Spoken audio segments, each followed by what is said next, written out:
Your parents, in many ways, were the real life Mr. and Mrs. Smith long before Mr. and Mrs. Smith, right? Yeah. You're watching the Spotlight Network, starring Hollywood's And if newsman, you were just trying to Logan get to Crawford. investigators, they now believe a single member. He works with TV and film legends. And now, Logan's shining the spotlight on the world's top emerging authors and creators. International were abducted. This is Spotlight with Logan Crawford, streaming on Roku, Apple TV, and Amazon Fire TV. What happens when an ordinary teenager discovers that her parents are high-level CIA agents and that the Cold War danger she thought existed somewhere else, somewhere far, far away, has suddenly exploded through her own bedroom wall? I'm Logan Crawford, and right now on Spotlight, we are joined by a terrific author. Her name is Cathy O'Bryan, and she has penned a book you're just going to love. It's called A Child of the Cold War, codename Kitten. It is part of the Cold War series, Book 1. It is the story of a teenage girl named Emerald, also called Emmy, whose sheltered life is shattered by a bombing that pulls her into her parents' secret world of espionage. Set amid the unrest of the 1960s, Emmy must navigate Nazi sympathizers, kidnapping, riots, racial tension, devastating loss, and the ordinary challenges of being a teenager, while slowly realizing that her family has been part of a dangerous mission long before she was even born. We're delighted to have this very talented author join us here today, and we ask viewers like you to support authors like her by subscribing to our channel and by purchasing her amazing book. The links are below this interview. Cathy, thank you so much for joining me here today. I'm glad to be here. It's fun.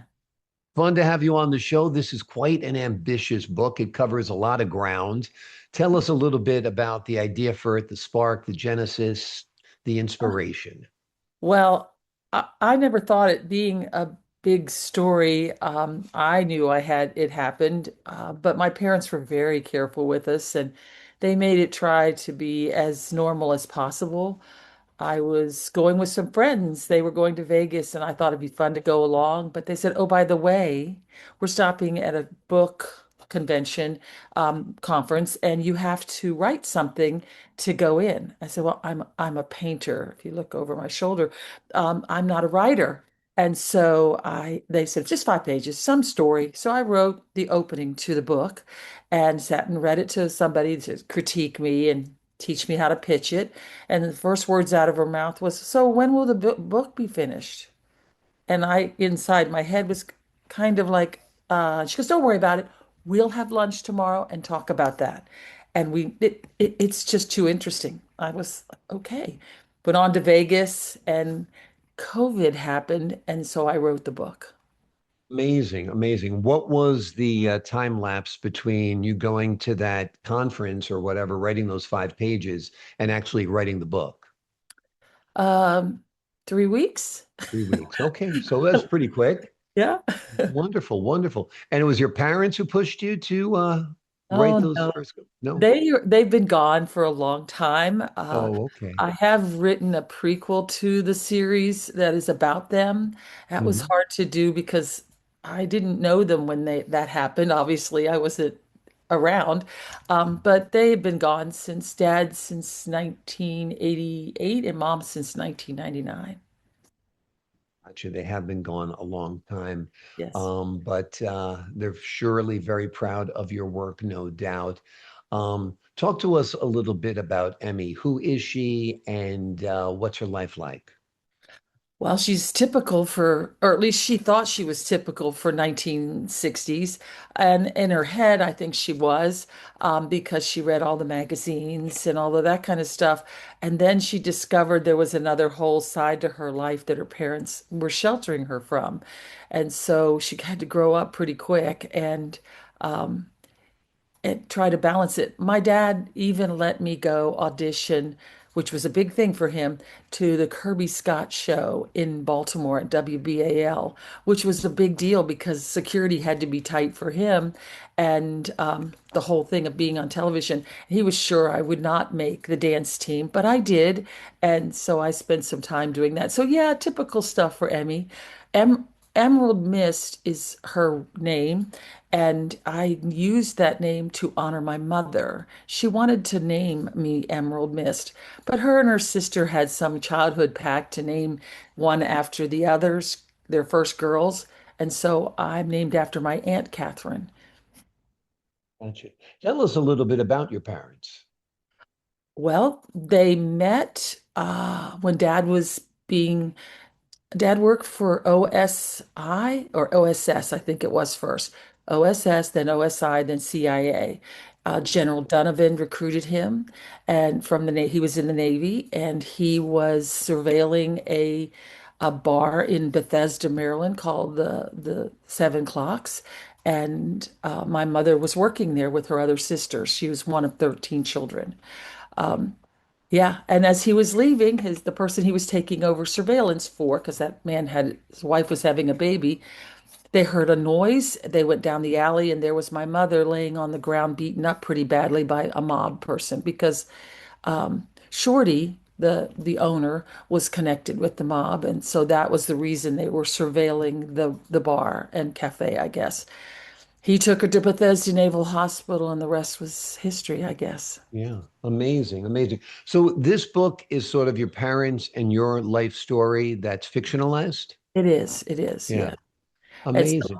the first three are really written from Emmy's point of view, and then the prequel is written from both parents' point of view. Each chapter is a different look at what their life is happening. So I had a lot of people ask me, "Well, tell me about your parents," and so hence the prequel. Amazing. How old were you when you found out your parents were living a double life, so to speak? It was like I was 12-ish. I think 12. And my birthday was coming up soon, and I knew they were going to South America.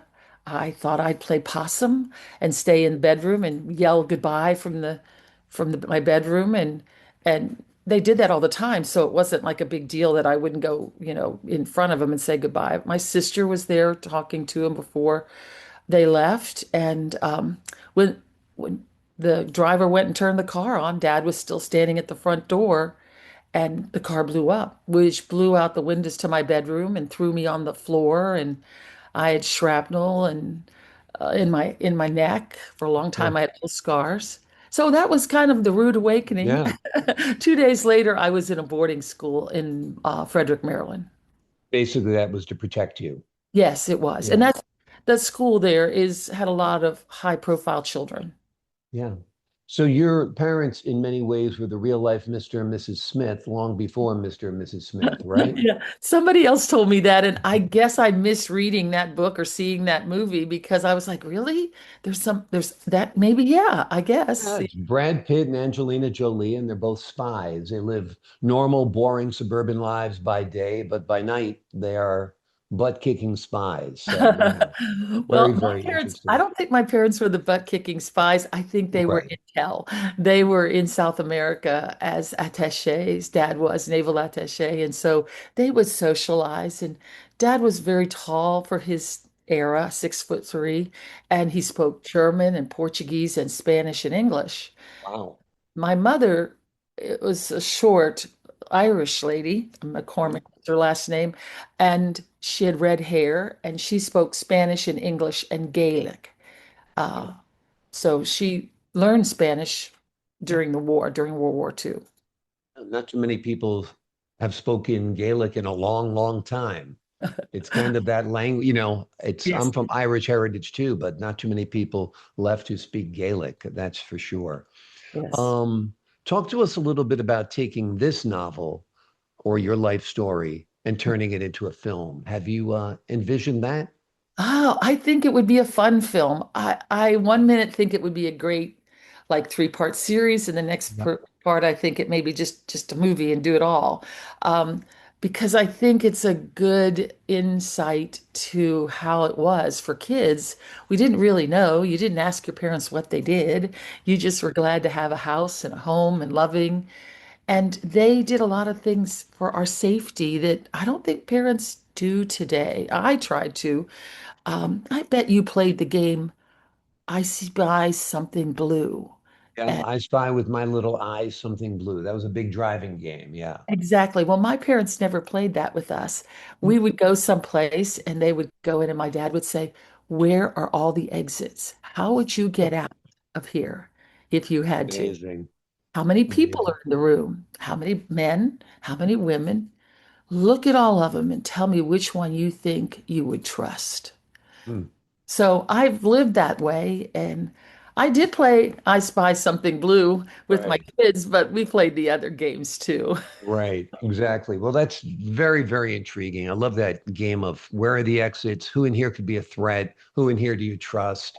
And I guess you do start viewing the world differently if you're in that kind of work, right? You do. You do Yeah. it. We did too. We just didn't know we were. I Yeah. wear a necklace that my mother gave me and told me not to take off.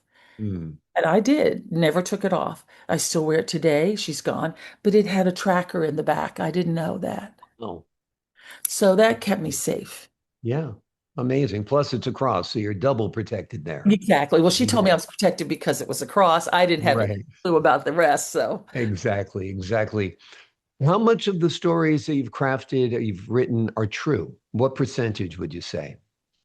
90%. 90%. Wow, there's incredible stories here. Give the folks at home an example of an incredible story in your book that they might find a little bit mind-blowing. I mean, the Gosh. explosion itself is pretty crazy. Well, that and That would have to be first and foremost, right? well, yeah, and I like there were kidnapped attempts along the line as I grew up, and they were mitigated by the people that were watching me, so that was good. And the only place they actually got me, literally kidnapped me for I guess about 8 hours. I had the tracker on, thank goodness, because that's how they found me. Was in here in Houston at the University of Houston in the dorms. And my bodyguard, handler, whatever you want to call that person, has walked me to my dorm room.